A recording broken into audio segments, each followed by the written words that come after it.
Alright, with practice and mental preparation, this tutorial will teach you how to windmill. First thing you want to do before you get started with any power move is get warmed up and stretch out. Here are a couple of stretches I like to do before I practice. Now I'm going to teach this tutorial in counterclockwise, so remember, if you're going clockwise, just use your opposite arms and legs that I point out.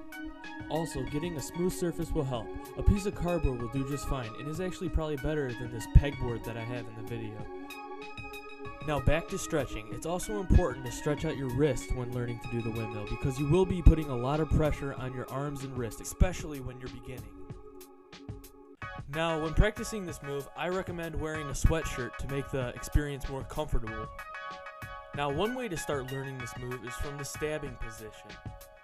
Basically, you take your left hand if you're going counterclockwise like me, or your right hand if you're going clockwise, and you put it into your stomach, then put your other hand down and get into sort of a baby freeze position.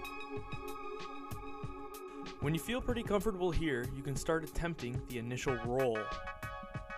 In the stabbing position with your legs spread, kick your left leg out and your right leg up, break your left arm down, and roll onto your back. Try to pay close attention to my left arm. Notice how it crunches in. This allows you to more smoothly flow onto your back. If you find the rolling concept very difficult at first, a good way to get used to it is just putting your left leg under, like so, then letting your left arm collapse and roll onto your back. Once you get used to this, you gotta remember to keep in mind of keeping your legs and your arms tight, so you can eventually do it like this. Once you got that down, you want to work on getting back over. While on your upper back, you want to have your legs and hips go up towards the sky, keeping your upper body towards the ground, and roll over back into the stab position. Try to pay close attention to my right arm as I come over. Notice how it's bent, but then it quickly switches back up and is ready to push me over again. Notice how my legs and hips are up. And notice how my whole body, especially my left leg, is kicking up, while my entire upper body rolls over and pushes down, back into the stabbing position.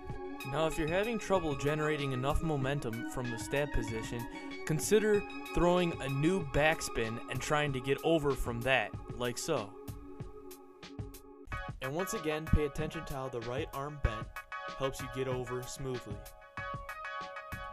Now, one problem I commonly see is that when people can change from one stab to another, they freeze in the stabbing position, which causes a huge loss of momentum.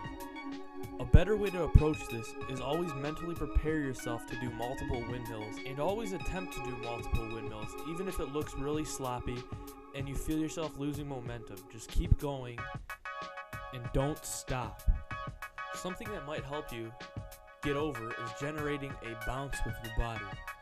Notice the bounce from windmill to windmill. I bounce up towards my head, but stay on my shoulders. Pay close attention to my legs and my arms, and notice how nothing is really lagging or leading too much. Everything stays tight. Staying tight is key to getting good, clean, continuous windmills. Once you get more comfortable with windmills, getting a more aggressive throwdown is quite simple. You want to put your right arm down slightly curved, kick your left leg out, and then follow your right leg through, putting your left arm down but collapsing it and rolling onto your back. As you may notice, your legs and your hips will be generating tremendous momentum. So remember, when doing continuous windmills, always stay tight and don't flop. Always expect and want to do more. Notice that once your windmills start to get really fast and cleaner, that your left arm may not even need to go in the stabbing position anymore, but instead it helps guide you and keeps your body with all that momentum going in a controlled movement. Also pay close attention to how the left arm does not pause or go into a freeze. It always continually moves. With that being said, all of the other basic motions are still present. Feel free to ask any questions you like. I'm always glad to help. And always remember, practice makes perfect. So don't stop practicing and don't give up. I promise you, you'll get it. Oh, and don't forget to subscribe to Pygmy123. You'll make me really happy.